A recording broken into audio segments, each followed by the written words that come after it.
Hi అండి, ఒక useful tip చూద్దాం. పాత్రలు క్లీన్ చేసే లిక్విడ్ ఖాళీ అయిపోయిన తక్షణమే దీన్ని పడేస్తుంటాం. పడే కన్నా ఇలా యూజ్ చేసుకుంటే బాగా యూస్ఫుల్ అవుతుంది. కొంచెం కూడా లిక్విడ్ లేకుండా క్లీన్ చేసేయాలి. క్లీన్ చేసిన తర్వాత మనకి వేడి నీళ్లు దీని లోపలికి ఫుల్ చేసుకోవాలి. వేడి నీళ్లు మన స్కిన్కి ఎంత వీట్ తగిలితే బాగుంటుందో అంత వేడి చేసుకొని దీనికి ఫుల్గా పోసుకోవాలి. ఇప్పుడు వేడి నీళ్ళు అనేది దీంట్లోకి ఫుల్గా వేద్దాం.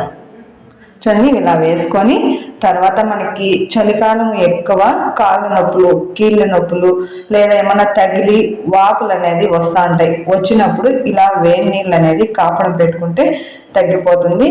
పెడతా ఉంటాం కదా, అందువల్ల దానికి యూజ్ చేసుకుంటే ఈ పాకెట్ అనేది బాగా యూస్ఫుల్ అవుతుంది. చూడండి, ఇలా ఎక్కడ నొప్పులు ఉంటే అక్కడ మనము వేడి నీళ్ళు కాపడం అనేది పెట్టుకుంటే బాగా తగ్గిపోతుంది. ఈ వీడియో నచ్చితే లైక్ చేయండి, ఫాలో అయిపోండి. మీరు ఎలా వేడి నీళ్ళు కాపడం పెడతారు కామెంట్ చేయండి. Thank you.